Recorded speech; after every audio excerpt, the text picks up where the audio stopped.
Welcome to another episode of Spotlight. We're here today with Danny Brierley from Subconscious Sounds over in Birmingham. Really interesting episode focusing on how success is not necessarily motivated by money and possessions, but actually doing something that you love and getting a kick out of life by being involved in something that you love to do. And why? Like why have we got Subconscious Sounds, and how did you end up doing this? What was the start of your... Well, basically, I've always been a massive music lover, especially live music, and I've always been very sort of entrepreneurial and very sort of like business minded. But I never really put the two and two together. When I was young, obviously I sort of left school at 16. I was working. Then I was 17. I went to work in Spain for a little bit. I come back. I tried a little bit of college. Didn't last 5 minutes because I was used to working and having the money. So I went back to work. And basically, through my 20s, just going from sort of job to job, I've worked in any and every job you can imagine. I've worked in construction, I've worked in offices, I've done sort of any job and every job sort of going. And then when I got to my sort of late 20s, I started going out and seeing. I had a couple of friends who were singers, so I was going out to sort of like the live sort of underground scene in Birmingham, to like the smaller gigs and stuff. Went to a few gigs and I really enjoyed myself. I was like, this is great, but it could be so much better. Do you know what I mean? And it was like, obviously, my friends were sort of encouraging me, but Danny, you've got the know-how, you've got the brains to do this, blah blah blah. You should do this. You should be managing us. You should be doing this, blah blah blah.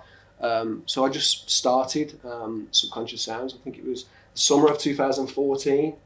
I put my first event on in September 2014 at the Irish Centre in Birmingham. I had Grace Davis headline, who she was runner-up on X Factor 2018, I think it was. She was 21, 22. She was 17 when she performed for me. Nobody knew who she was. Then she had meetings with Psycho, Simon Cowell, and Sony's label. She sang in front of the A&Rs. They loved her. Didn't want to sign her straight away. Wanted to put her on Britain's Got Talent. Didn't do that. A couple of years later, they put her on X Factor. Overnight fan base, 30k followers on Twitter within 2 weeks. Wow. Normal shebang. That's how it works. People think that these sort of shows, the talent isn't handpicked 12 months, even 2 years previous. It is. They can't rely on, great talent just walking through the door to audition. They're handpicked, so to speak. But anyway, going back to September 2014, I put my first event on. It was quite successful. We had the big room upstairs. I think it holds like 300 people. I think we had about 150, maybe 200 people there. That was my first event. And just from there, when I started Subconscious Sounds, it was like, it was always going to be artist and event management. But I always felt that the artist management was something that was further down the line.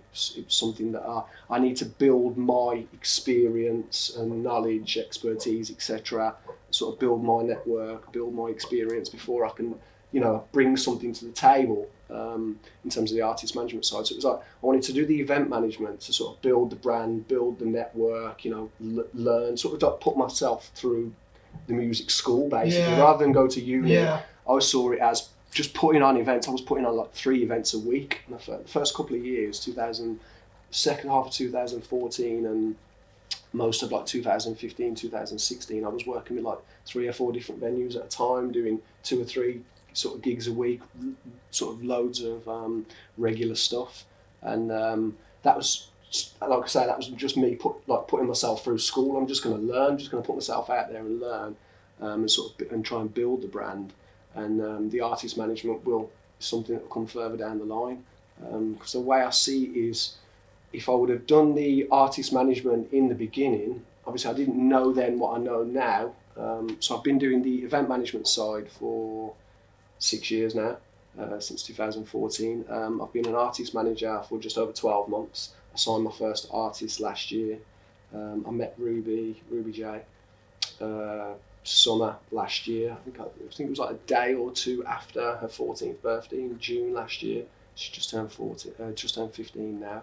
So I've been an artist manager for about 15 months officially. In the past, like I say, I had a couple of friends that were singers that I was like helping out. I was getting them on radio interviews and getting them gigs and stuff like that.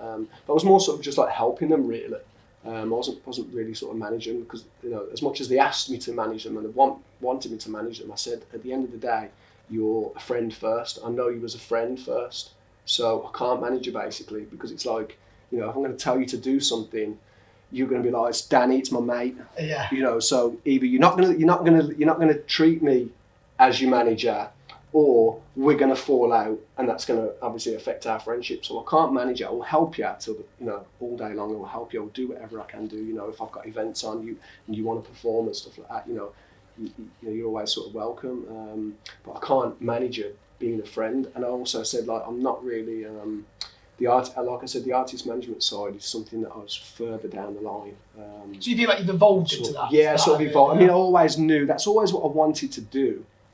But just having that love for live music and having that scene, the Birmingham scene when I came into it, 2014, it was very sort of, it wasn't where it is now, basically.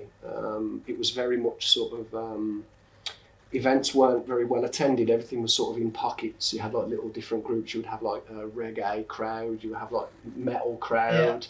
You have the ravers at Big Bertha into the dance music and stuff like that. So you had sort of Birmingham's very diverse. It's very multicultural, but it's very diverse. So you've got 100 people here doing this. But it's spreading it. It's very sort of spread out.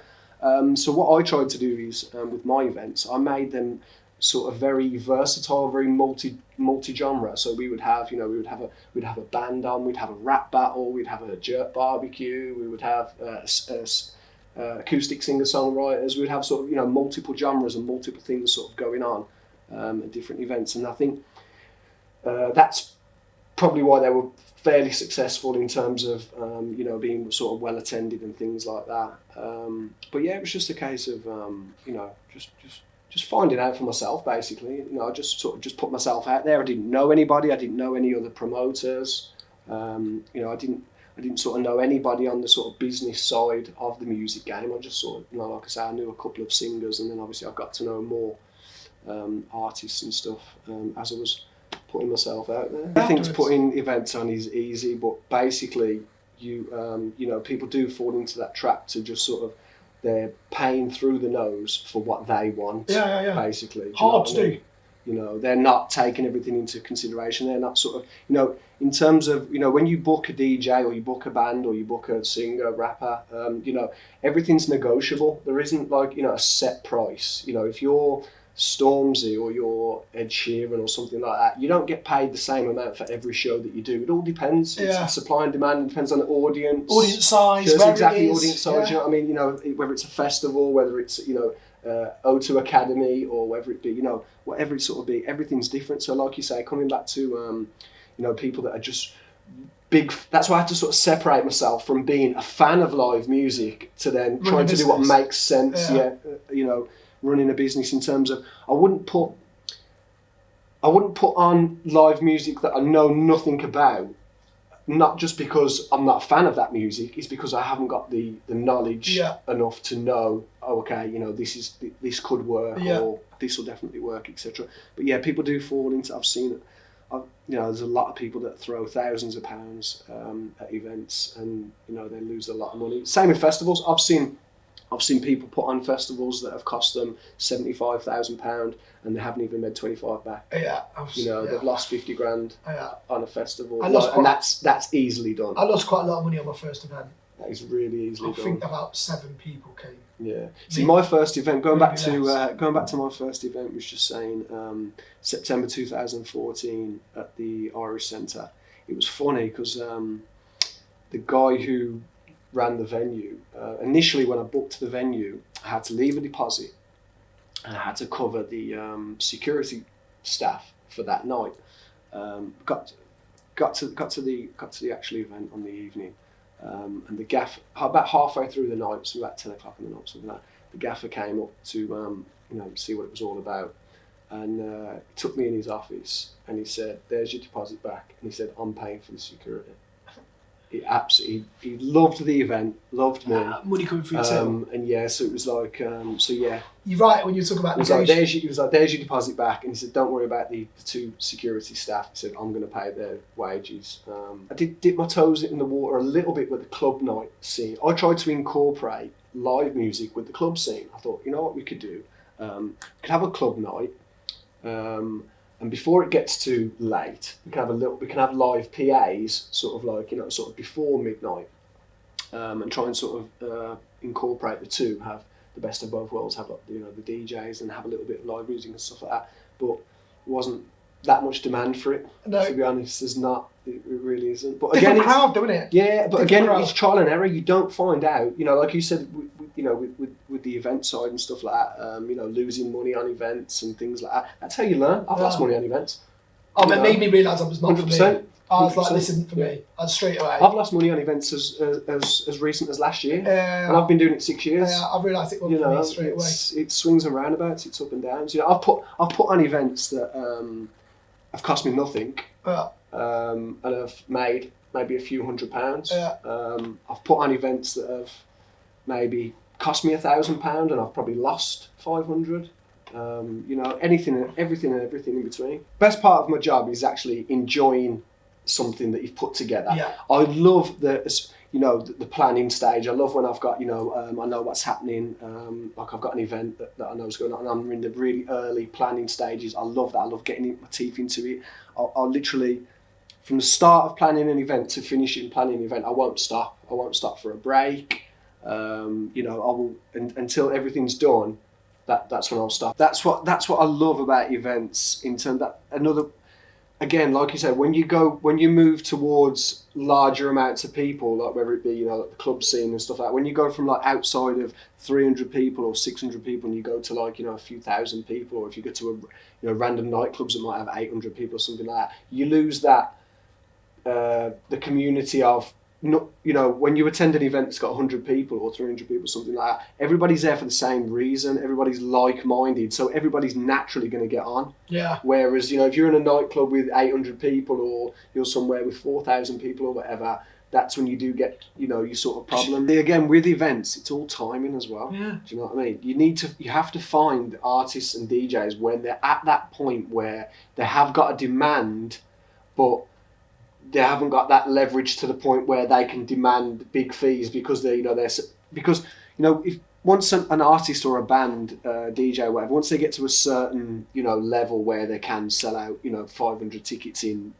20 different cities in the UK, whatever it be, you know, then it's a case of everybody wants to book them. Yeah, it's impossible. It's sort of impossible, you know, and obviously, like you say, booking someone, David Guetta, there's no point in him being there, nobody knows who he is. You've got to find artists when they're at that sort of 12-month or 2-year period where they go from a nobody to a somebody, but you've got to, you know what I mean, it's timing, you've got to catch them in that. Biggest inspiration and why? Biggest inspirations, it's funny because when I was sort of younger, as a sort of teenager, listening to lots of sort of like hip hop and indie bands and stuff like that, like whether it be like Oasis or whether it be like Tupac or something like that, you know, it was like I was always sort of as much as I was very intrigued by the artist, I was always very intrigued by like the business side. Like Oasis's manager, Alan McGee, I was very intrigued by him. I was very intrigued by Suge Knight, who ran Death Row Records, and then you had Jimmy Iovine, who, you know, sort of ran Interscope. I was sort of very much fascinated with the CEOs and the label owners and the managers, and I was sort of very fascinated from a young age. I've read the only book I've ever read in my whole life. This is hand on heart, genuine. It was The Violent Rise and Fall of Death Row Records, which was like, I'd already seen the documentary DVD. I bought the DVD, but like I read this book, and it's weird because, like, you know, like I say, as a teenager, I was always very fascinated with the business side of music, but I never really until sort of like in my late 20s, I started Subconscious Sounds at age 29, 2014, and I think it wasn't until then I sort of realised that with the internet and social media that people are accessible and things are doable. You see these things as so far-fetched, and and unrealistic, because they are ridiculously hard goals to achieve. That only a small amount of people sort of get to this place. But when you're younger, you just see it as so far fetched. And like I said, coming back to with the internet and social media and stuff like that, it was just like opportunities there.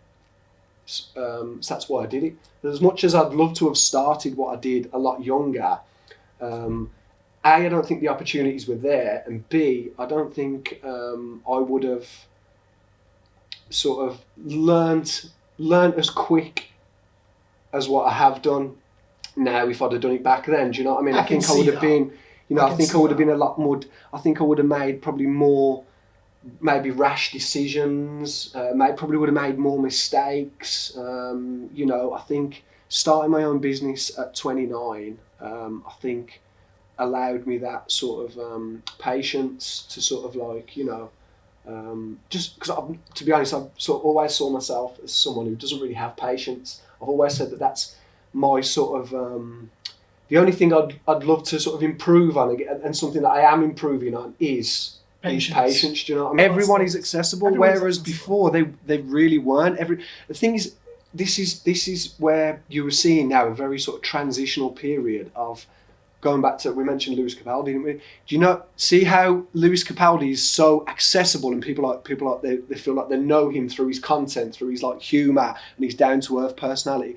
People see Lewis Capaldi as they warm to him because like he's accessible and because they know him. Whereas back in the day, artists it was very a mystique. It was very mysterious. Yeah. We don't know what they're like in real life. Yeah. If you're Amy Winehouse or you're, we had no idea, did we? If you're George Michael or somebody back in the day or whatever. Gary Barlow, something like that. You don't know. These people weren't on social media. They weren't in their kitchen doing Instagram stories, cooking cookies with the kids or whatever. Do you know what I mean? The game has changed, and I think now, as an artist, you have to decide: am I going to be easily accessible or am I going to be a mystery?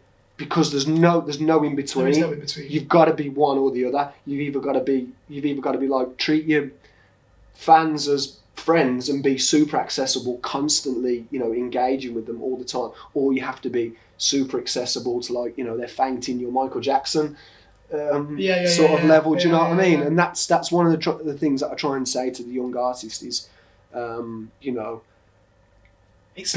pick one and be true to you. Do you know what I mean? It's all about. I think the great thing about the internet and social media and stuff like that now is everything's transparent. It's real. Advice to anyone starting out, I would say, people always say, invest in what you believe in and invest in yourself. But if you put the two and two together, invest in yourself, believe in yourself. Do you know what I mean? Self-awareness and self-belief is what's going to get you through. The working hard, the working smart, the transitions, the adaptability, the setbacks, the failures. We always say success comes from many failures. You won't. People say learn the hard way. Learn the hard way is the only way. If you get away with something, you don't learn. You have to learn the hard way. So don't be afraid.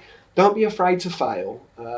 Fail regular, fail fast. But advice to anyone starting out, just coming back to what I just said, believe in yourself and invest in yourself, because nobody else is going to. And when you say invest in yourself, that doesn't mean financially back your ideas. What it means is invest in yourself in terms of your time. Make those sacrifices. It's not what you do 9 to 5 or on the weekends when you're family and friends and stuff like that. It's what you do in your own time. When it's just you, whether it's 7 p.m. at night till 12 o'clock on the night or whatever, what you do with your time will dictate, you and where you're going, what you're doing, stuff like that. Most people spend their downtime, as we call it, to escape from life. They watch Netflix, drink alcohol, do whatever. Most people want to escape. You need to use your time to create a life that you don't need to escape. Do you know what I mean? I get when you love what you do, you're already successful. The way I see it is, regardless of any financial, I'm not in a fantastic financial position. I may never be, who knows? I see myself as successful because I love what I do.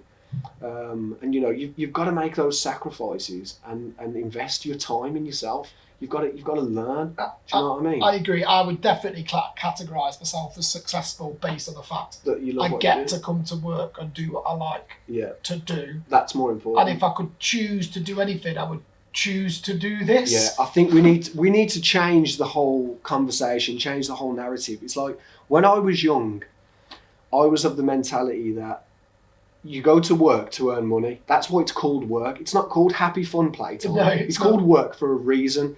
It's about earning the most money. You know, when you leave school, you think, what am I going to do that's going to earn me the most money? That way of thinking needs to be gone. So what's next for you then? Last question. What's next? Obviously, with the current situation with the virus, events are on hold. Everything's postponed, rescheduled. But we're working very hard in the background.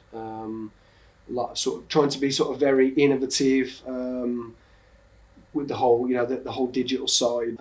So yeah, it's very much a case of focusing on what you can do, not what you can't do. You don't sit there and say, "Oh, we can't do live shows, we can't do live music, we can't do." Sit there complaining about what you can't do. Let's see what you can do. Yeah, even if you've got to take, on a regular basis. If you haven't got to take a step back to take 2 steps forward, you're not really moving forward, are you really? You know, I can't think of a time where I haven't had to take a step back to take 2 forward, to be honest.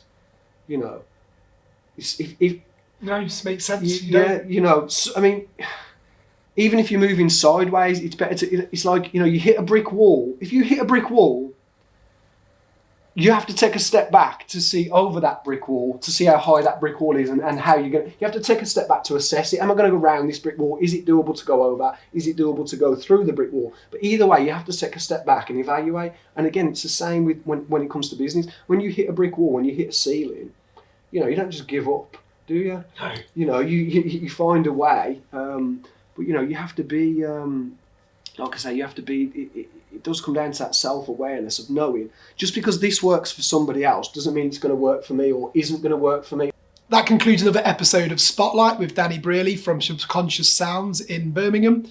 Really fascinating to talk to somebody that's actually fully enthralled in what it is that they actually do for a living and a business and are not necessarily motivated by finances or owning a home.